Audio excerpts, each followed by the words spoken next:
বিজয়ী হয়, কোন একক নেতার বিজয় হবে না, কোন একক দলের বিজয় হবে না, কোন একক জোটের বিজয় হবে না। বিজয় হবে বাংলার 18 কোটি মানুষের, বিজয় হবে বাংলাদেশ পন্থার।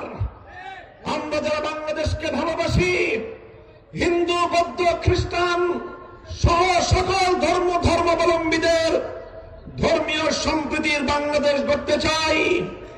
দুর্বলের উপর সবলের কোন জোর চলবে না। ধর্মীয় সংখ্যালঘুদের উপর সংখ্যাগুরুদের কোন অত্যাচার নিপীড়ন আর চলবে না। কোন মেহনতি মানুষের উপর কোন বড় লোকের জবরদখল চলবে না। নিরীহ ব্যবসায়ীদের কাছ থেকে আর কেউ চাঁদা দাবি আদায় করতে পারবে না। কোন বাড়িঘর নির্মাণ করার জন্য সরকার ছাড়া কোন ধান্দাবাজ বাটপার মাস্তানদেরকে চাঁদা গুনতে হবে না। এইরকম গণমানুষের অধিকার এবং শান্তির সমৃদ্ধির এক বাংলাদেশ গড়তে চাই, যে বাংলাদেশ গড়ার জন্য 1971-এর মহান মুক্তিযুদ্ধে সাগর পরিমাণ রক্ত দিতে হয়েছে আমাদের। যে বাংলাদেশ গড়তে গিয়ে বাংলার ঘরে ঘরে অজস্র মায়েদেরকে চোখের অশ্রু ছেড়ে খোদার দরবারে ফরিয়াদের হাত উত্তোলন করতে হয়েছে।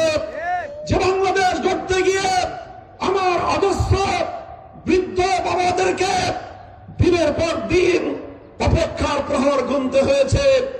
হে বাংলার মুক্তিকামী জনতা, এবার তোমরা আশ্বাসের প্রহর গুনতে পারো।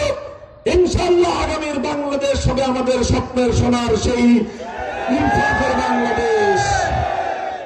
শহীদ শরীফ ওসমান হাদি যে ইনসাফের কথা বলতে বলতে জীবন দিল, শহীদ শরীফ ওসমান হাদি যে ইনসাফের বাংলাদেশ গড়তে লড়াই করতে করতে হাসি মুখে প্রাণ দিল, আমরা বলতে চাই সেই ইনসাফের বাংলাদেশ যদি আমরা গড়তে না পারি, শরীফ ওসমান হাদিদের আত্মা কোনদিন আমাদেরকে ক্ষমা করবে না। তাই আমি সকল রাজনৈতিক মত পথ এবং দলের নেতা কর্মীদেরকে বলি, আসো ইনসাফের বাংলাদেশ গড়ি, ইনসাফের রাজনীতি করি, সাম্যের রাজনীতি করি।